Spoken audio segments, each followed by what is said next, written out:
Olá, seja muito bem-vindo ao programa Em Evidência de hoje.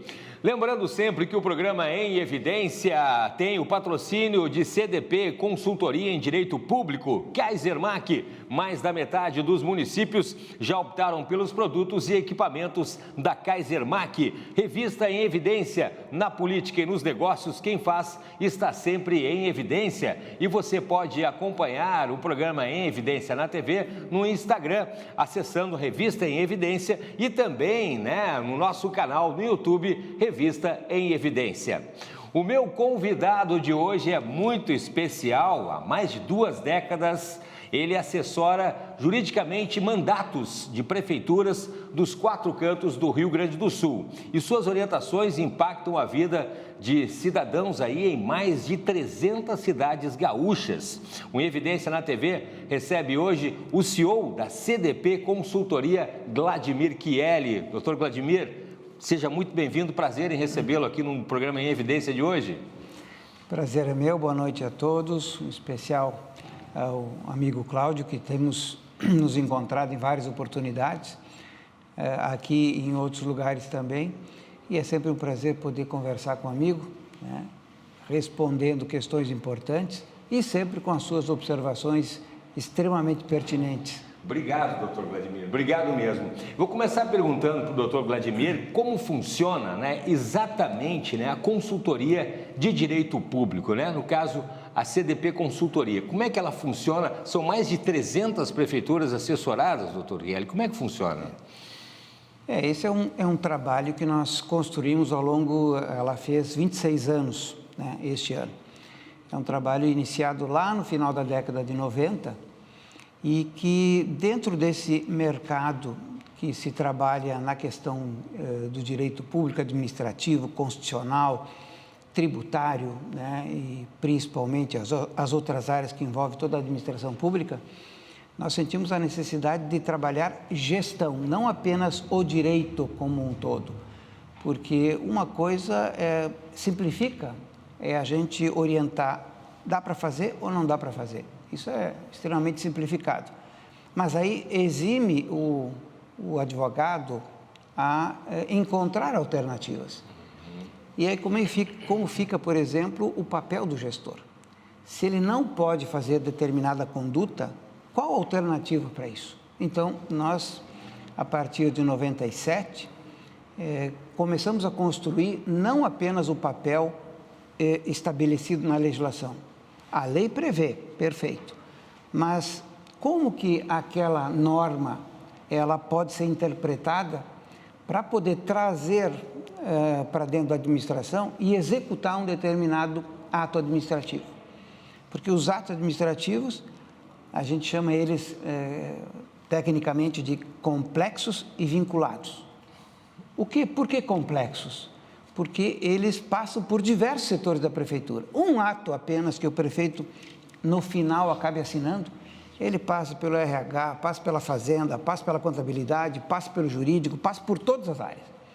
E chega no prefeito na parte final. E o prefeito, então, tem que homologar, autorizar, negar. Ele é o ponto final, a linha de chegada. Então, a gente chama ele de complexo. E ele é vinculado porque todo ato administrativo ele tem a estrita e obrigatória vinculação à lei, a decretos, a instituição normativa, a Constituição, a lei orgânica, e há um emaranhado de normas que coloca o administrador sempre numa linha de tiro, porque é muita norma, só no Estado tem mais de 14.500, a União tem mais ou menos em torno disso, próximo de 15 mil, os municípios têm as suas, os mais antigos têm legislações bem mais esparsas e volumosas. Então, tudo isso, sem levar em conta decretos, instrução normativa, sem levar em conta ordem de serviço, sem levar em conta as decisões judiciais, porque nós temos, por exemplo, no âmbito do Supremo Tribunal Federal, decisões todo dia acontecendo. É verdade. Essas decisões balizam o Poder Judiciário federal e estadual no âmbito regional. E balizam também as decisões no âmbito das comarcas, onde o prefeito e os gestores têm uma ligação direta todo santo dia. Então, é um conjunto de normas que somente vivendo esse dia a dia, nós podemos encontrar alternativas. Eventualmente não dá para fazer de um jeito, mas pode fazer de outro. E a nossa obrigação profissional e o trabalho técnico que nós fazemos é justamente encontrar as alternativas dentro desse emaranhado, né, de normas para poder viabilizar os atos. E eu vou lhe fazer uma pergunta de leigo, então, doutor Chieli. Dentro desse emaranhado, encontrar alternativas. Há necessidade dessas alternativas serem encontradas dentro do período, por exemplo, da legislação, no caso de 4 anos, que um prefeito ali, ele é eleito? Como é que funciona? Porque eu sei que é complexo, né? Com perdão do trocadilho, né? Do termo técnico, mas se encontrar essas soluções dentro desse período de 4 anos, às vezes uma obra é mais, né, requer mais um estudo, a questão vai desde uma contratação de um cargo de confiança até uma licença ambiental mais complexa, isso tem que ser feito dentro desses 4 anos? Como é que funciona esse tempo para a solução, doutor Chieli? Quando a gente fala de mandatos, né, as ações de determinado mandato, elas têm suas implicações na ordem de natureza fiscal, principalmente com relação à aplicação da Lei de Responsabilidade Fiscal, que ela estabelece mandatos, períodos específicos. Agora, no geral, as normas, elas são, em princípio, para serem perenes, para terem vida longa. Então, com exceção de leis específicas, né, que trabalham muitas vezes casos concretos, principalmente quando a questão envolve orçamento, que nós temos que abrir, por exemplo, dotação extraordinária, créditos especiais, são situações bem específicas, que o governo federal faz muito isso. Né? Se a gente for entrar ali no site do Planalto, a gente vai ver ali uma série de normas que abre crédito especial, recurso extraordinário, muda a dotação, porque é o dia a dia da administração e tudo tem que ser feito por lei. Sim. Sob pena de caracterizar a pedalada. E essas pedaladas já tiveram problemas sérios. Problemas grandes aí. Então, é previsão orçamentária, que é tudo de lei. Então, essas questões específicas, elas têm que ser trabalhadas pontualmente. Mas, no geral, as leis, elas são perenes. Elas têm uma duração, inclusive as próprias leis municipais, com exceção de outras pontuais também, por exemplo, como contratação temporária. Os municípios podem contratar temporariamente, dentro da sua necessidade justificada, por exemplo, desnecessário fazer concurso público. Sim. Desnecessário, eventualmente, a contratação via cargo em comissão. Sim. Então, há uma condição de se poder fazer por lei municipal a autorização para se contratar especificamente um determinado número de pessoas, que não são servidores, são agentes públicos, e que podem desenvolver uma determinada tarefa num tempo X, num tempo previsto ali na legislação. Mas, no geral, as normas, elas têm essa característica de darem estabilidade para a gestão. Porque se elas mudarem toda hora, não se consegue fazer gestão, não se consegue ter uma segurança, inclusive, nos próprios atos que o gestor tem. Então, as normas, dentro do que prevê o contexto geral da Constituição, que também tem sofrido nos últimos tempos aí, mutações muito instáveis, que elas provocam uma instabilidade, que é a chamada insegurança jurídica, pelas alterações de posicionamentos que têm ocorrido com muita frequência. Então, dentro disso, o administrador ele tem que se balizar e, se não receber uma orientação externa de quem eventualmente acompanhe isso, Sim. inclusive adicionalmente a própria procuradoria, porque os municípios têm suas procuradorias, mas que também vivem assoberbadas pelo fluxo diário de informação, de processos de natureza administrativa, contencioso judicial, que são aquelas ações que tramitam na justiça, que têm que ser levadas pela procuradoria. Então, é necessário que se tenha alguém, justamente, esse é o trabalho da CDP, que se especializa nas alternativas, que pega a legislação, estuda os procedimentos e que possa fornecer para o próprio procurador, ou para o prefeito, ou para o secretário, alternativas. Mesmo porque, teoricamente, o administrador ele quer fazer, né? Às vezes o cidadão comum aqui embaixo, aqui fica cobrando, né? Eu quero ali o posto de saúde, eu quero a escola, né? Aquelas cobranças, o calçamento, a iluminação, tal, aquelas cobranças mais comuns. E né, eu sou filho de funcionário público, meu pai deve estar acompanhando aqui, aposentado da Prefeitura de Porto Alegre, né? Meu pai ainda, lá nos anos 60, quando era ainda um assessor, o prefeito passou lá pelo prefeito Thomson Flores, antes e Loureiro da Silva, e era uma estrutura menor. Então eu aprendi que as coisas não se pode só cobrar também sem ter essa propriedade. Por isso eu gosto de conversar com o Dr. Kelly para entender também, antes de cobrar, ter um pouco de conhecimento para saber como funciona o mecanismo de administrar uma prefeitura, uma cidade, que é onde acontece a vida, né, Dr. Kelly? A gente sempre brinca aqui, somos municipalistas. O Dr. Kelly me contou uma coisa que eu achei muito interessante. Eu tinha uma visão diferente sobre, se falava muito de um termo da indústria da municipalização. O Dr. Kelly mudou completamente a minha visão. De repente a gente pode falar um pouquinho disso, porque tem muita gente que ainda, mas se cria municípios pequenos. Agora, aqui eu tenho conhecido muito com Milton Matana sobre a questão dos municípios, os 497 municípios aqui do Rio Grande do Sul, e conversado com os prefeitos, eu tenho uma outra visão sobre a importância mesmo. Sozinhos, realmente, eles não teriam força, né, Dr. Kelly? Não, e esse é um assunto que... Dá um programa inteiro. Dá um programa inteiro, mas é sempre bom a gente colocar isso, porque costumeiramente o que a gente ouve, né? De que os municípios pequenos não se sustentam. Isso. E que é necessário extingui-los. Inclusive agora, pouco tempo atrás, se tocou de novo nesse assunto. Porque tinha uma proposta lá do ministro Paulo Guedes, no Ministério da Economia, no governo passado, dentro de uma proposta legislativa, de uma lei complementar, tinha a possibilidade prevista lá, me lembro até o artigo 15, da extinção, incorporação, fusão de municípios, né? Até um determinado patamar de receita. Isso poderia, pelo cálculo que a gente fez, isso poderia aglutinar nos municípios mães mais de 1.500 municípios no país. E a justificativa era essa, era o custo operacional da máquina. Só que a gente não se dá conta da própria operação. Um município de pequeno porte, ele concentra uma determinada comunidade. Não importa se seja de 2, 3, 5, 10 mil. O fato é que aquela comunidade ela precisa ser atendida. Qual é a forma mais eficiente de distribuição de renda que nós temos em relação ao orçamento público? Sim. O orçamento público, ele está com 65%, 60% em Brasília, 25% no Estado, 15% no município. Olha a desproporção. De quem executa, fica com 15%. Se ainda as comunidades que hoje, emancipadas, elas desenvolveram de uma forma espantosa, né?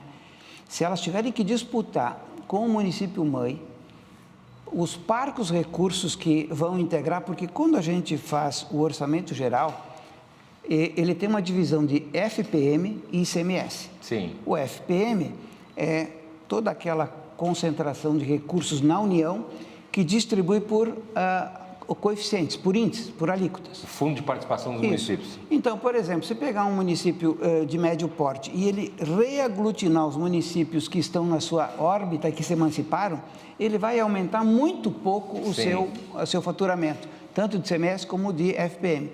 No entanto, ele vai aumentar absurdamente a prestação dos serviços em uma distância da sede. Claro. Então, ele vai ter que colocar lá, quem é que vai fazer saúde lá? O posto de saúde. Ele vai ter que deslocar pessoal para lá. Mas então vamos fazer o concurso e vamos botar o pessoal de lá fazer o concurso. Então, para que nós vamos ter... A creche. A questão da infraestrutura, vai ter que deslocar máquinas, então vai para a sede, da sede vai deslocar a máquina para lá. A questão da educação, vai ter que construir escolas lá. Mas se vai construir escolas lá, se vai ter o posto lá, faz o município ficar autônomo e independente e faz o município, ele próprio, brigar por suas receitas. E a gente diz equivocadamente que os municípios vivem de mesada. Do governo federal. Mas aí vem a pergunta... Para fazer a Assembleia, a Câmara Municipal e pagar o prefeito. Aí vem a pergunta, aonde estão localizadas as grandes empresas, geradoras de impostos, de recursos para o Estado, de recursos para a União? Lá. Tem um município de 5 mil habitantes aqui no Estado que tem uma indústria do porte, que a gente pode chamar de excepcional, porque ele é muito maior do que grande, né? É excepcional. E claro que concentra ali toda a mão de obra, não só do município, mas da região inteira. Então, aquele município, ele fomenta, e o exemplo, no passado, que nós temos, inclusive, bem presente, é Triunfo, né? Lembra? Sim, é verdade. Triunfo tinha o polo. Né? Então, o polo, com uma atividade que estava localizada no município. E se está localizado no município, o município é que tem que adotar todas as medidas de infraestrutura, principalmente, para aquela atividade, para que aquela empresa funcione, para que os funcionários se desloquem. E aí, o município tem custo, e custo elevado em relação a isso. Porque ele tem custo na saúde, na habitação, ele tem custo na própria educação dos filhos dos funcionários que lá trabalham. E a gente, simplificadamente, adota essa postura de que só porque tem uma Câmara de Vereadores com 9 e um prefeito municipal com os seus secretários, então este valor estaria sendo jogado fora. Não. O valor que se adota aí é mais ou menos em torno de 2% a 3% do orçamento para pagar a estrutura. Olha só. E outra, e os serviços, como é que fica? É verdade. A gente tem, por exemplo, municípios pequenos com um número significativo de professores. Mas e se esse município volta para o município mãe, como é que ficam aqueles professores? A sede vai ter que deslocar todo santo dia esses professores para atender lá naquele determinado distrito, que às vezes fica a 30, 40, 50 quilômetros. Não faz sentido. Então, o custo operacional seria muito maior para o próprio município mãe e ele não daria conta de fazer. O que aconteceria na prática? Ele não faria. Sim. E o município, aquele município, se tornando distrito, ele tem um retrocesso brutal. Sensacional. A gente está terminando o primeiro bloco. Posso dizer, doutor Vladimir, que no jornalismo a gente fala contra fatos não há argumentos. Então, eu gosto de provocar o doutor Chieli só para a gente deixar claro, porque realmente, e eu tenho levado já essa explicação para colegas e realmente aí todo mundo compreende a situação e muda. Realmente a gente tem que entender as coisas, né? Não dá para sair falando sem conhecimento, por isso que o doutor Vladimir está aqui, sensacional. A gente vai fazer um intervalo, mas em seguidinha não sai daí porque a gente vai seguir falando aí sobre vários assuntos, inclusive sobre a questão também do impacto das enchentes da administração pública dos municípios, tá? Em seguidinha a gente está de volta no instante só.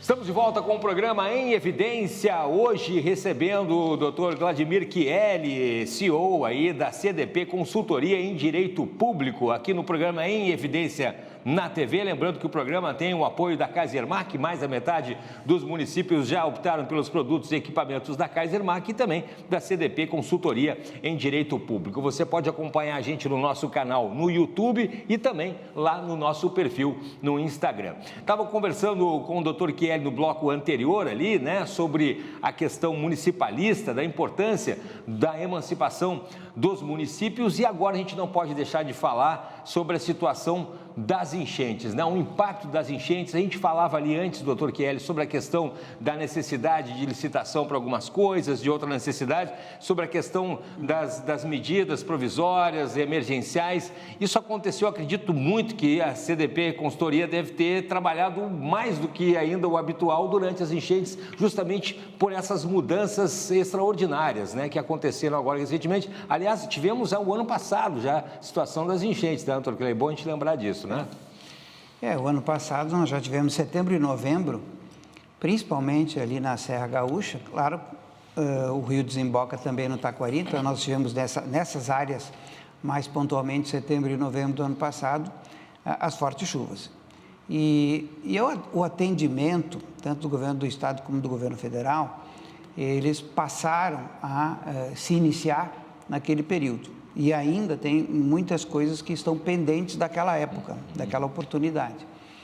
A CDP foi vítima, né, dessa enchente, porque nós temos o escritório exatamente no centro histórico.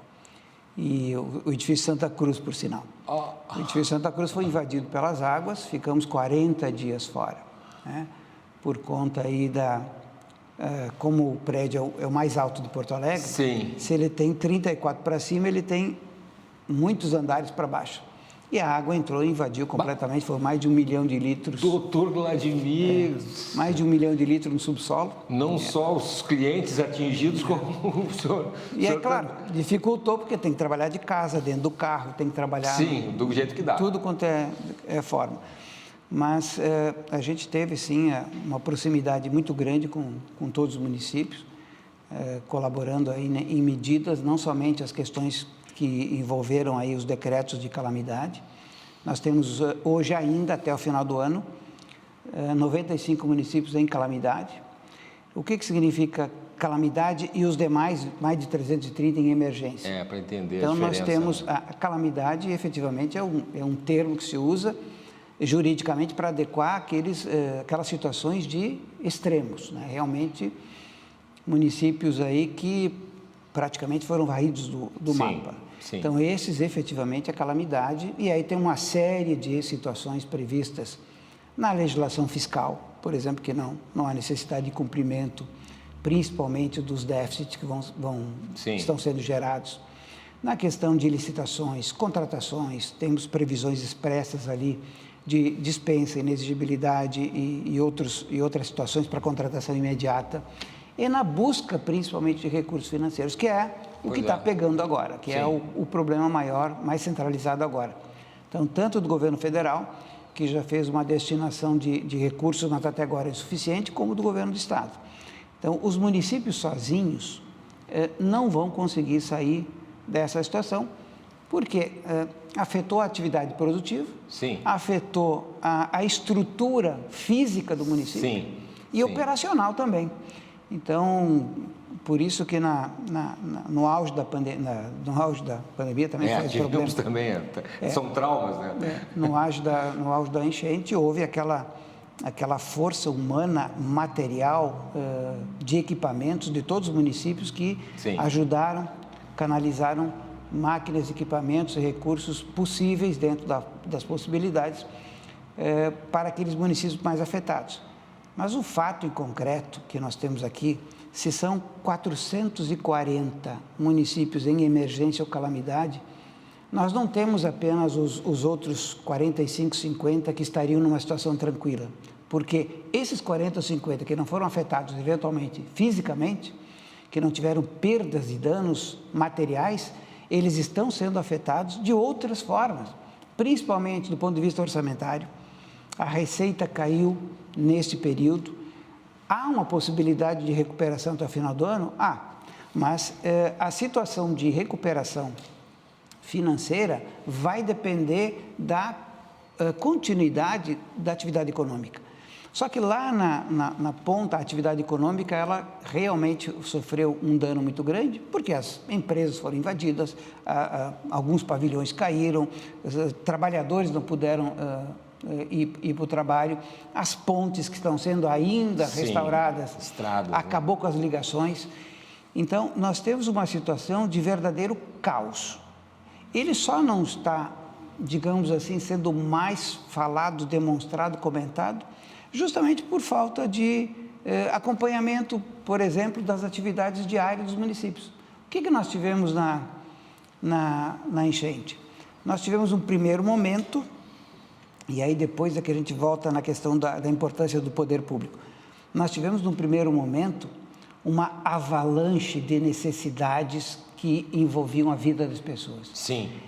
O poder público jamais teria condições de atender essa demanda. Agilidade. Jamais teria condições numéricas.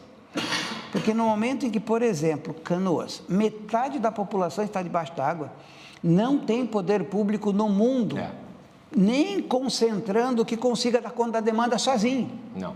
Com seus servidores, com colaboradores e com contratados. Por isso, a necessidade, e aquele foi um momento de emergência, da população ajudar, dos voluntários ajudarem, dos voluntários comparecerem, se dedicarem, foi realmente ter uma demonstração maravilhosa ali de amor ao próximo e de participação da comunidade.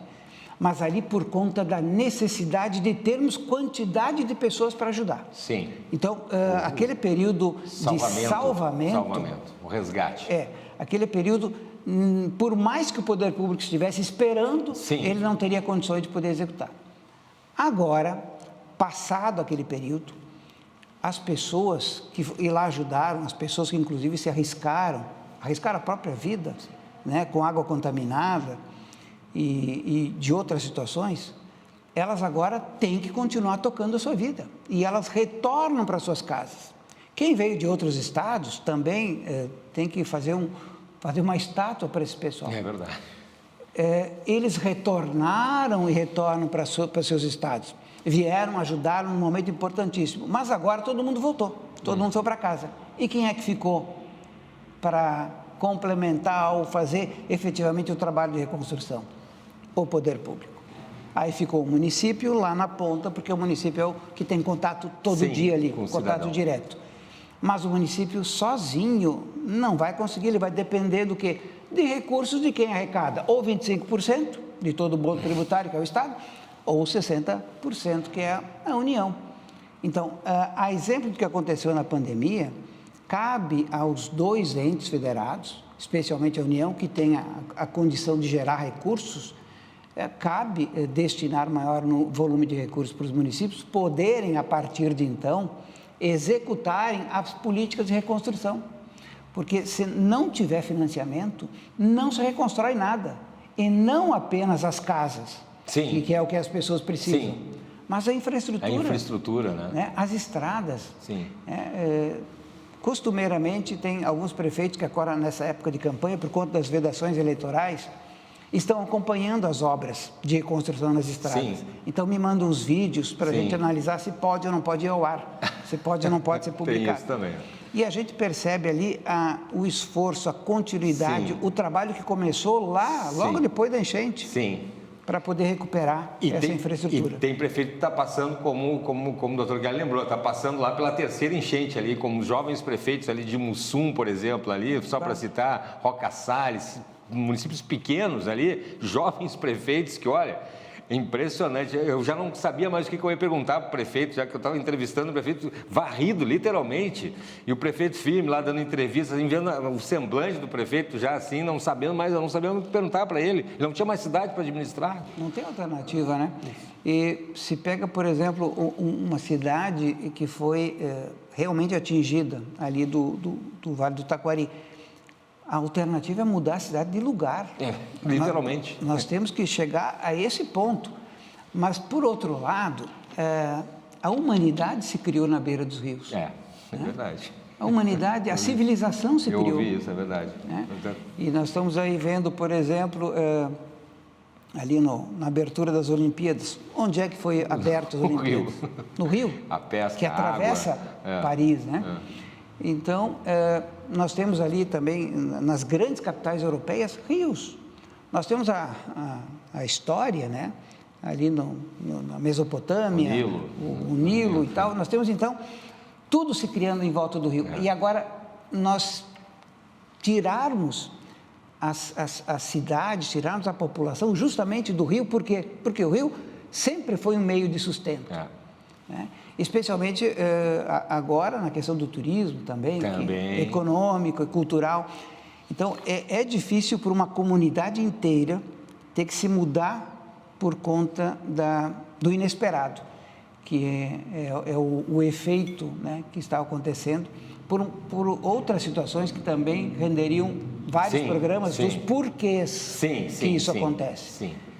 Doutor Kelly, só para deixar claro, falando sobre ajuda, a gente vai falar sobre a questão da carta de serviços anunciada pelo governo do Estado no 42º Congresso da FAMURS, mas pegando esse gancho, o doutor Kelly colocou aqui a questão da divisão do bolo de impostos, né? Ali a gente tem a União, 65%, ali 25% do Estado e 15% do município. Para o pessoal entender de uma vez por todas, né? Essa reivindicação dos municípios são impostos cobrados no município, que não ficam no município, pelas coisas que acontecem no município, para exemplificar para o pessoal entender, porque a gente tem a geração, nós estamos vendo um carro passando aqui, tem o supermercado, tem o serviço, tem as coisas acontecendo.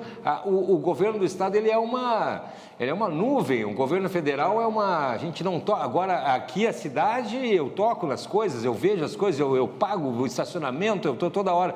E nisso são arrecadados impostos que não ficam para o pessoal entender uma vez por todas, né? Quando se pede uma ajuda nesse momento, não é uma caridade, é um momento que realmente se precisa de um pouco dessa devolução, desse valor que se é pago no dia a dia.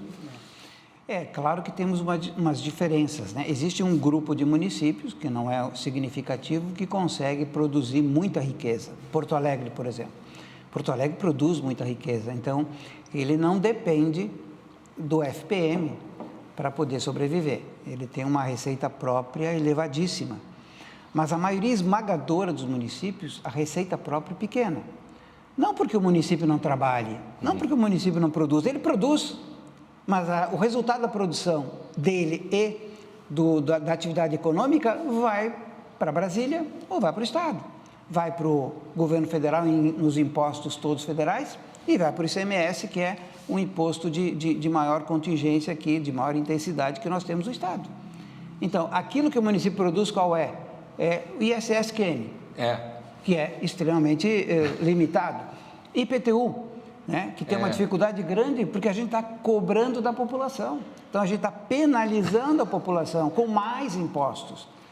E agora, com a reforma tributária, nós vamos piorar essa situação, porque ao invés de, por exemplo, nós agregarmos condições dos municípios poderem produzir mais ainda receita própria, que aí depende, claro, da própria capacidade produtiva, ao contrário, agora vai se centralizar, inclusive, o próprio ISS-QN num imposto federal único para redistribuição posterior. Quer dizer, então, ao invés da gente desconcentrar, a gente concentra para um conselho, que é o que está previsto na lei, não sei se isso provavelmente vai mudar. Sim. Um conselho de 200 pessoas, mais ou menos em torno disso, vão definir para onde vão os recursos arrecadados em 100% do país. Então, nós estamos na contramão do processo. Ao invés de nós estimularmos os municípios a arrecadarem mais, a terem mais recursos para poder executar as políticas públicas no âmbito local, ocorre justamente o contrário. Nós vamos concentrar mais dinheiro na União, que a União não faz nada. A União apenas repassa, né, os problemas. E no Estado também. A União e o Estado são figuras fictícias, né? E o município é a figura que realiza, que concretiza a política pública. Inclusive, a gente reclama, o cidadão reclama. Aí o governo federal, por exemplo, cria um programa. Quem executa? O município. O governo do estado cria um programa. Hoje, inclusive, o governo do estado estava criando mais um programa. Mas quem executa? O município. Então, mas o município executa como? Ele não tira as pessoas do abstrato. Ele tem que usar seu servidor, ele tem que usar a sua possibilidade de contratação. Então, ele vai lá e contrata uma determinada empresa pelo procedimento que ele vai executar aqui. Aí ele tem que receber dinheiro para poder fazer esses pagamentos. Quem atende saúde? É o Estado, é o município ou a União? Então, a União pode viabilizar, do ponto de vista da alta complexidade, hospitais assim de referência. Mas quem atende lá o primeiro, o segundo, o básico, é o ente municipal. E para isso ele precisa de dinheiro. Ele bota do seu orçamento 15%. Mas o Estado e a União, obrigatoriamente, teriam que complementar. E eles nunca complementam de forma suficiente para poder termos um sistema que funcione adequadamente. Não podemos criticar o SUS, porque o SUS funciona maravilhosamente bem se nós compararmos, inclusive, com o resto do mundo. Sim, sim. É gratuito e depois que entrou, o problema é entrar. Depois que entrou no sistema, atendimento privado, pagando milhões, ou atendimento SUS, é a mesma coisa. Embora se critique dizendo que não é, mas é a mesma coisa. Porque os aparelhos são os mesmos, os profissionais são os mesmos, a estrutura hoteleira é a mesma. A única diferença que pode eventualmente diferenciar é o quarto com um pouco mais de requinte, aí se paga em separado, que é a rede hoteleira. Mas a estrutura é toda ela a mesma. Então, o SUS realmente funciona e é o maior plano de saúde do planeta, só que é um plano público. Então, nós temos que reverenciar o SUS. Eu assino embaixo, olha, assino embaixo mesmo. Minha filha mais nova nasceu na Santa Casa e olha, parabéns aí ao nosso querido SUS. Doutor Kelly, vamos fazer um intervalo. Impressionante como a entrevista passa rápido. Já terminamos o segundo bloco, temos mais um bloco ainda. Não sai daí que a gente já volta em seguidinha com o Dr. Kelly. É um instante só.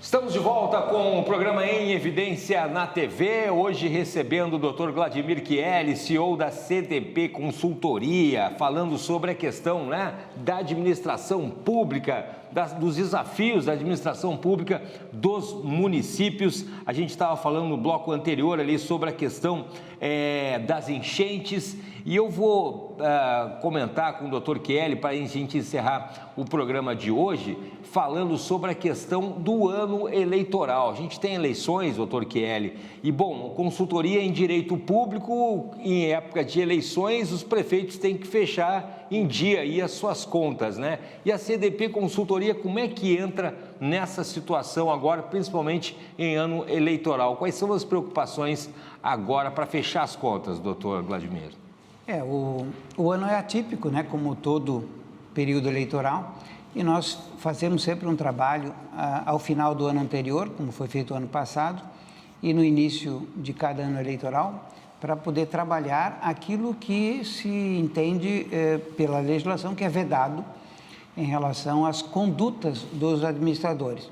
Então, nós temos uma série de condutas que elas são, uma, do artigo 73, parágrafo 10 da lei, é todo ano, que são eventuais distribuições de valores, bens ou benefícios à população. Neste ano aqui é vedado, a não ser aqueles programas que já começaram e foram executados no exercício anterior. Mas temos outras vedações que começaram agora recentemente, dia 5, 3 meses antes da eleição, e que trabalham todas as questões que envolvem patrimônio público, servidores, que envolvem a questão da própria pré-candidatura, as convenções partidárias que agora se finalizaram, os registros de candidatura que também agora farão parte agora do próximo procedimento e a campanha propriamente dita que começa agora 45 dias antes do pleito de outubro. Então, tudo isso precisa ser trabalhado do ponto de vista da gestão pública, porque nós temos a questão eleitoral dos partidos, dos candidatos, e a questão que envolve as ações e atos administrativos da gestão pública. Essas a gente trabalha para evitar que a administração pública, o gestor, cometa condutas vedadas, que são passíveis de punição, tanto com cassação de mandatos, como com improbidade administrativa. Então, nós temos um trabalho muito pesado nisso. E este ano aqui, embora a questão da calamidade e da emergência, elas amenizem significativamente o fechamento das contas, nós temos no último ano de mandato o fechamento das contas do exercício, que, em princípio, pela legislação, tem que fechar zerado, tem que ter o equilíbrio orçamentário e financeiro ao final do exercício. Como 2024 nós estamos nessa situação, então, os dispositivos da Lei de Responsabilidade Fiscal, eles acabam sendo afastados e o município, claro, que não pode exagerar. Sim. Isso vai ser analisado em cada conta de exercício, mas aquelas vedações e aquelas limitações, elas são distendidas esse ano e são afastadas em termos de fechamento obrigatório no equilíbrio. Eu vou, antes de fazer a próxima pergunta, deixa eu mostrar aqui a revista Em Evidência aqui, com o Dr. Vladimir Chieli, olha aqui, ó. Não tinha Photoshop. Não tinha Photoshop? É meio antiga essa. Está aqui na revista Em Evidência, E aqui o programa, a revista Em Evidência, saiu da parte gráfica ali para vir aqui para a televisão. Dr. Vladimir já foi capa. Quero fazer uma pergunta técnica aqui, Dr. Vladimir. O que é a expressão restos a pagar? Então, já que a gente está falando nessa questão de fechar as contas, que termo é esse restos a pagar que os prefeitos têm? Numa situação literalmente normal de temperatura e pressão, nós teríamos aí o fechamento do exercício no equilíbrio, sem ter contas a pagar no exercício seguinte. Restos a pagar é quando, em 31 de dezembro, o município chega nessa data, o Estado e a própria União, e tem empenhos que não foram pagos, empenhos liquidados, que a gente chama aquele serviço que foi prestado, aquele bem que foi entregue, aquela compra que foi entregue também, e não foi pago. Então, ocorre aí nesse caso, já que não paga no exercício, ele tem que obrigatoriamente ser inscrito em restos a pagar no exercício seguinte, para que ele faça parte do orçamento do exercício seguinte, inclusive com previsão de restos a pagar. É claro que é uma situação que pode caracterizar uma irregularidade, né? Porque, em princípio, o poder público é débito e crédito e tem que fechar. Sim. Né? Mas, dependendo da situação, porque a lei determina que seja equilibrado, mas dependendo da situação, como é o caso agora, nós não temos condições de, em todos os municípios, fechar no equilíbrio absoluto, pelo gasto extra imprevisível que foi necessário agora, está sendo necessário aplicar. O interessante é que essas contas são analisadas, assim, uma pergunta de leigo também, depois que o prefeito muitas vezes sai, Tribunal de Contas, né, um órgão que fiscaliza, depois que o prefeito sai, às vezes a gente vê apontar alguma coisa aqui outra, mas o prefeito já não está. Como é que é esse mecanismo, doutor? É um processo normal. O exercício, ele só pode ser analisado depois que termina. Então, terminou dia 31 de dezembro, aí tem toda a questão do acompanhamento, da auditoria, que é realizada no ano seguinte. E essa auditoria, ela pode ser no começo do ano, pode ser no meio do ano.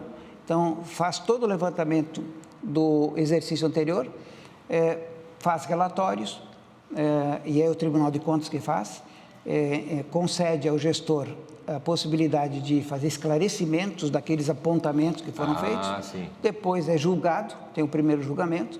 Se permanecer algum tipo de indício, irregularidade ou impropriedade administrativa, há ainda o recurso para o Tribunal Pleno do Tribunal de Contas, e a partir daí, então, o tribunal decide administrativamente as contas daquele exercício, né? Se teve ou não teve irregularidade, se teve ou não teve apontamento para devolução de recurso, que muitas vezes, e na maior parte das vezes, que ocorre a possibilidade de devolver recursos, é por falha de natureza administrativa, formal, não por, por dolo ou má fé, né?